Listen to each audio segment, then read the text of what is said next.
every reason Superman beats Sentry explained logically, but how does it actually happen?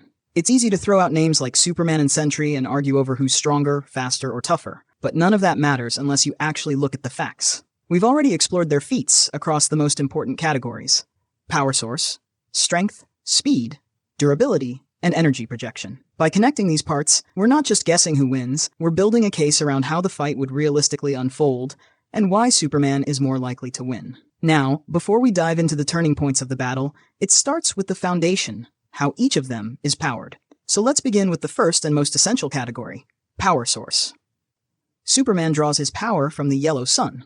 His Kryptonian biology allows him to absorb solar energy, and he constantly pulls in 140 gigawatts at any given moment. His body stores this energy in a biocellular matrix, which fuels all his core abilities like flight, heat vision, and strength. When his energy depletes, he recharges by absorbing more sunlight, and in extreme cases, flying into the sun can boost his powers temporarily. His strength is amplified even more when exposed to other types of solar radiation, especially the white sun from Warworld, which enhanced his abilities to the point that concepts like space and time became meaningless to him. He's also absorbed cosmic energy, such as from the totality, giving him temporary spikes in power. But Superman's energy dependency has a major drawback. Under red or orange suns, or without sunlight, his powers weaken significantly. Sentry, on the other hand, has a different relationship with power. His strength comes from the golden Sentry serum, which creates a molecular shift and pushes him out of sync with reality. This process initiates a photosynthetic reaction in his body, allowing him to operate at a heightened state of awareness. The serum links him to a time stream where 1,000,000 stars are constantly exploding and reforming, giving him access to an endless energy loop. He doesn't rely on traditional needs like food, sleep, or even oxygen. What's more, Sentry can draw energy from anywhere and everywhere, including dimensions like the microverse. This means his energy source isn't just powerful, it's limitless and universal, with no clear vulnerability tied to environmental conditions. So while both characters thrive on external energy, Superman's power source is incredibly strong but conditional, whereas Sentry's is nearly limitless and independent. Superman might burn brighter under optimal conditions, but Sentry burns constantly, unaffected by changes in the environment. This distinction in power sourcing sets the tone for everything else each character can do, because how they power up determines how far they can push their limits. Let's now look at how they use that power through pure strength. Superman's strength is described as near limitless. He's performed feats that push well beyond what even other cosmic beings can handle. One of the clearest examples is when he and Captain Marvel of Earth 5 lifted the Book of Infinite Pages, an object described as weighing infinity, or possibly more than a universe. He has also punched the World Forger so hard that it created a continent-sized hole and even cracked the sixth dimension. This is the same World Forger who's one of the original monitors, entities far above most beings in existence. Superman also took down Barbatos, a destroyer of universes, with a single punch while Barbatos was restrained. His strength has allowed him to wrestle with new gods, handle massive cosmic threats like the Source Wall, and in his powered-up forms perform actions that literally reshape parts of the multiverse. Sentry's strength operates in the same league, just through different expressions. He's known for tearing Carnage and Ares in half with ease. Ares is not just any superhuman, he's a literal god, and Sentry killed him as effortlessly as ripping paper. He's also shattered the moon to find the void and then rip the void apart. What makes his strength even more terrifying is his mental state. When stable, Sentry can hold back the void and beat it into submission through pure physical force. He's also gone toe-to-toe with top-tier characters like Molecule Man, someone so powerful that Galactus fears him. Sentry not only survived being turned to liquid, but used his strength and molecular control to revert himself and win. He's also overpowered the combined might of Thor, Captain Marvel, and She-Hulk, all at once, when merged with the Void. What's clear is that both Superman and Sentry operate on a cosmic to multiversal scale of strength. The difference is mostly in delivery. Superman's strength is methodical and tied to his willpower, while Sentry's is chaotic and ramps up with emotional instability. But the impact is the same. Both are capable of ending gods, breaking cosmic boundaries, and lifting what shouldn't be liftable. With power sources fueling them and strength pushing those limits, the next step is to see how fast they can move, react, and fight. Superman's speed is both raw and calculated. He has moved so fast that he surpassed the speed of light, even after being weakened. While supercharged by multiple suns, he moved at speeds described as beyond physics and imagination. He's flown through black holes, and in battle he can move so quickly that time appears to freeze around him. One of his most remarkable abilities is his attosecond-level reaction speed. His mind can process time in femtoseconds and attoseconds, which gives him a massive advantage during fights. He can analyze, react, and act in less time than it takes most beings to blink. His speed isn't just for travel, it's fully integrated into combat. Superman has matched Wally West, one of the fastest beings in the DC universe. He's raced the Flash, kept up with him on foot, and even had conversations within seconds that felt like full exchanges because of how fast his thoughts move. He's so fast, he once fought Darkseid and saved others simultaneously, performing multiple actions that confused even Darkseid. His reaction time is not only fast, it's precision-controlled, which means he can adjust to any combat rhythm instantly.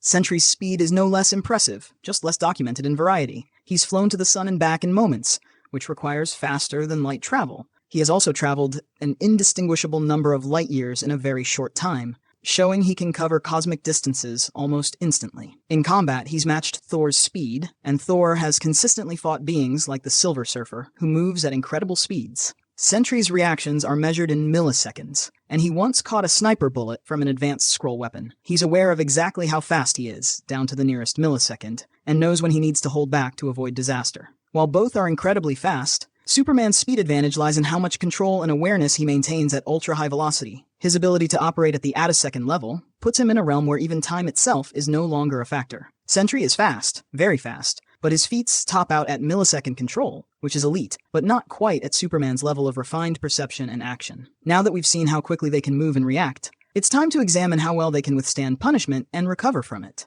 Let's look at durability and healing.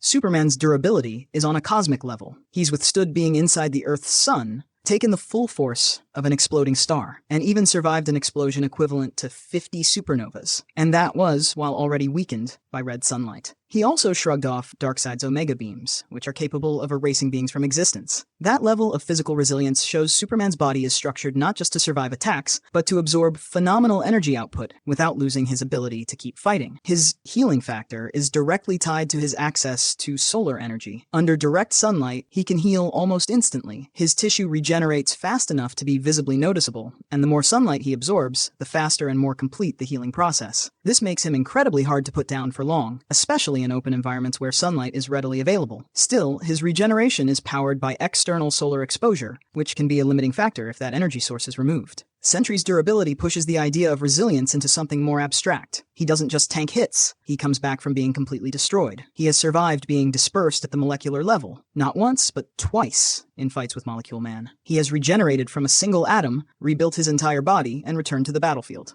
This includes recovery from full-body destruction caused by both Molecule Man and Morgan Le Fay. He has also survived a nuclear explosion at point-blank range and can function in the vacuum of space with zero issue. His healing factor is not only fast, it's near absolute. He once recovered from being shot in the face with an alien ray gun by his wife and was back on his feet within a minute. Unlike Superman, Sentry doesn't rely on sunlight or any external force to regenerate. His recovery seems driven by something internal and intrinsic, likely tied to his molecular manipulation and connection to the void. When it comes to immortality, both characters are exceptional, but again, with different mechanics.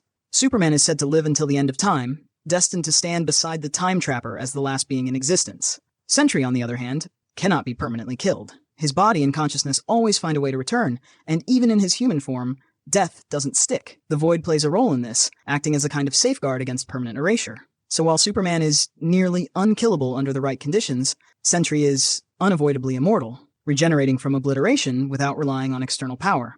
Each has a different approach to surviving the impossible, but both can take and recover from devastation on a cosmic scale. With all that power, strength, speed, and resilience, the final piece is how they project their energy, how they fight, destroy, or influence with raw force beyond fists. Let's explore energy projection. Superman's energy projection is built around his heat vision, which is powered by his internal solar energy reserves. He can make his beams invisible, allowing him to use them without being seen. He can also adjust them to operate on a microscopic level, fine-tuning the intensity to affect matter with extreme precision. In battle, Superman has rapid-fired heat vision at maximum power, using blink-speed bursts for fast, repeated impact. The destructive potential of Superman's heat vision is massive. He has powered giant ion engines and annihilated armies of Doomsday clones with a single blast. Its output is tied directly to solar energy, and it's described as going beyond measurable scientific standards, meaning there may be no known upper limit. The more sunlight he absorbs, the more devastating the beams become. His energy output isn't just raw power, it's designed for extreme precision or wide-area destruction, depending on the situation. Sentry's energy projection takes a different form. His energy manifests as golden blasts, and although the upper limit is unknown, they are confirmed to have burned Hulk's skin, leveled entire city blocks, and destroyed Iron Man's Hulkbuster armor. These feats show he's more than capable of large-scale environmental damage. But what really sets Sentry apart is that his energy output can affect mental and emotional states. One of the more unique aspects of Sentry's projection is its ability to calm the Hulk, reducing him to a childlike mindset. This suggests his blasts carry more than just physical force. They might influence perception or brain function. He doesn't rely on external sources for this power, and like the rest of his abilities, it stems from the Golden Sentry Serum and his altered molecular structure. So while Superman delivers sun-fueled, hyper-controlled destruction, Sentry fires massive, emotionally impactful energy that hits hard and can alter a fight beyond physical damage. Superman shows superior tactical and scalable use, while Sentry brings brute power with unpredictable psychological effects. What if Superman and Sentry fought under different battlefield conditions? Who would come out on top then? Let's say the fight begins on Earth under a bright yellow sun. Superman starts at full power, drawing 140 gigawatts of solar energy per moment, while Sentry's energy supply is constant, coming from an endless loop of exploding stars in his unique molecular phase. Both are ready. But from the first moment of engagement, Superman immediately creates a distance advantage, not by flying away, but by reacting faster than Sentry can even register. His attosecond-level reaction speed allows him to hit first, strike again, and reposition before Sentry can respond in milliseconds. That speed alone lets Superman set the pace of the battle. Even though Sentry can tank enormous damage and regenerate from being atomized, that doesn't prevent him from being overwhelmed. He may recover, but the gap in combat awareness and reaction speed means Superman can interrupt that process again and again. Superman doesn't need to destroy Sentry instantly, he just needs to hit him faster than he can recover, which is well within his speed range. His precision heat vision, which can be fired invisibly and at microscopic levels, would be ideal for targeting Sentry's regeneration process at its earliest stages. Now imagine that after the first few minutes of the fight, Sentry becomes unstable and merges with the void. He becomes far more aggressive and chaotic, and if the battlefield shifts into deep space or an environment without a yellow sun, Superman begins to lose his energy input.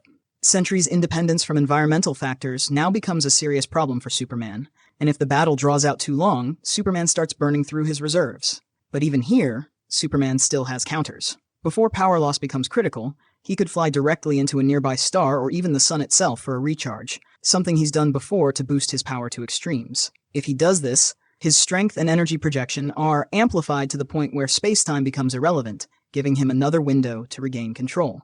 Meanwhile, Sentry can't match Superman's strategic precision. His golden energy blasts are powerful, but less controllable. His ability to calm the Hulk with light wouldn't work against Superman, who is mentally stable and trained to block out telepathic or emotional interference. Superman's tactical use of phasing, heat vision, and rapid strikes from multiple angles gives him options that Sentry simply doesn't have. The longer the void is involved, the more likely Sentry becomes a threat to everyone, including himself, and Superman could exploit that instability. But the outcome still depends on timing.